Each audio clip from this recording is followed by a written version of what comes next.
Bonjour à toutes, bonjour à tous et bienvenue sur la chaîne Culture pour tous, c'est une nouvelle vidéo. Je ne vais pas encore vous apprendre les bases du codage en HTML. Car oui, j'ai beaucoup de boulot pour la fac. Et oui, je suis en train de créer une sorte de mini-site, on va dire, pour l'instant, en HTML, qui n'est pas encore disponible au grand public, hein, qui n'est pas encore sur internet, hein, il est encore en local.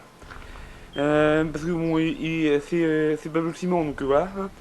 Je suis en train de faire donc je suis en train de taper les différents devoirs que je dois rendre à mes profs en HTML pour ensuite faire un onglet universitaire dans le site, un onglet devoir universitaire, on va dire.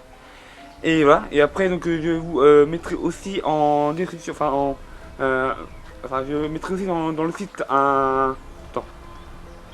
Excusez-moi, on va parler de ça après le générique. Hein. Parce que bon, là, techniquement, c'est la production, donc on s'en fout un petit peu. Générique. Générique.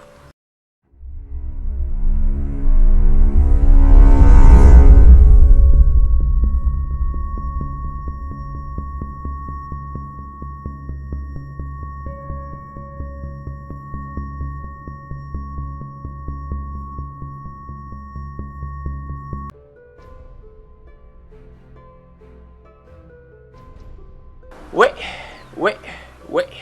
Je suis peut-être allé un peu trop loin dans l'introduction tout à l'heure.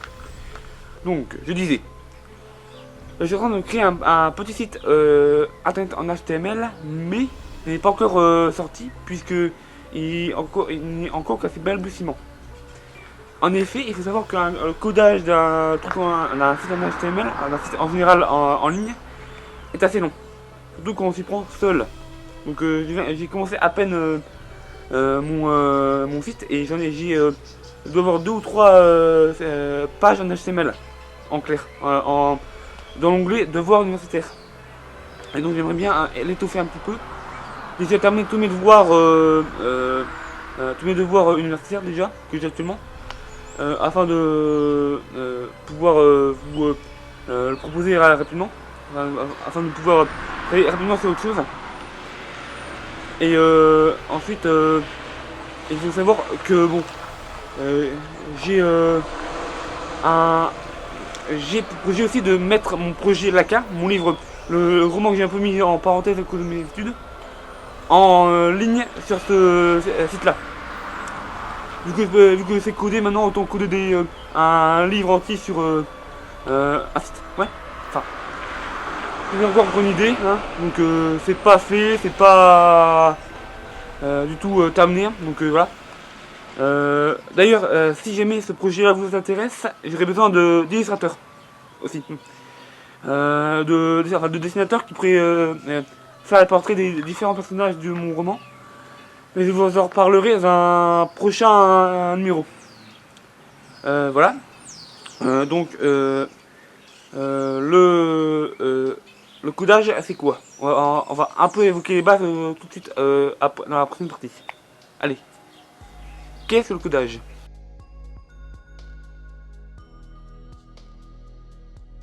Oui, bon, j'ai dit que je vous montrerai le texte du codage en lui-même plus tard, mais sachez simplement que c'est un truc assez facile, assez facile, oui.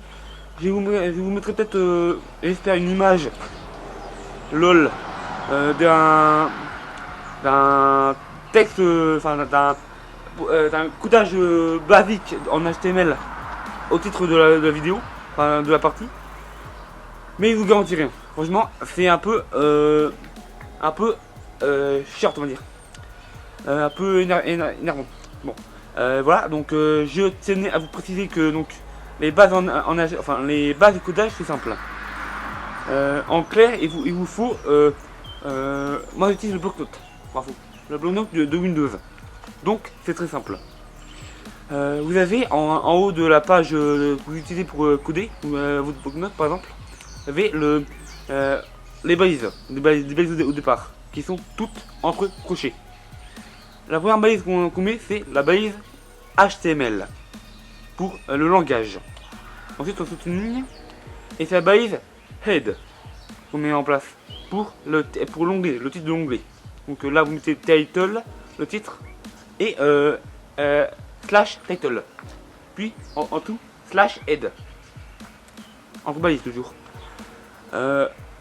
Ensuite en tout body. Et après vous marquez ensuite en tout P entre crochets. Et vous mettez votre paragraphe. BR pour sauter des lignes. Et ainsi vous faites un texte comme ça. Je vous mettrai une image dans le titre, oui, afin que vous puissiez voir ce que c'est. Voilà, c'est tout ce que je voulais dire. Et à la fin, bien sûr, à la fin de votre codage, vous mettez slash, enfin entre crochets, slash body et en dessous slash HTML pour tout fermer. Et vous enregistrez votre fichier en format texte pour pouvoir le modifier en format HTML pour la lecture du navigateur. C'est très important. Ouais, très important. Yeah. Je vous montrerai donc ça dans le titre, j'espère, si j'y pense. Ouais. Donc, conclusion. Ouais, conclusion.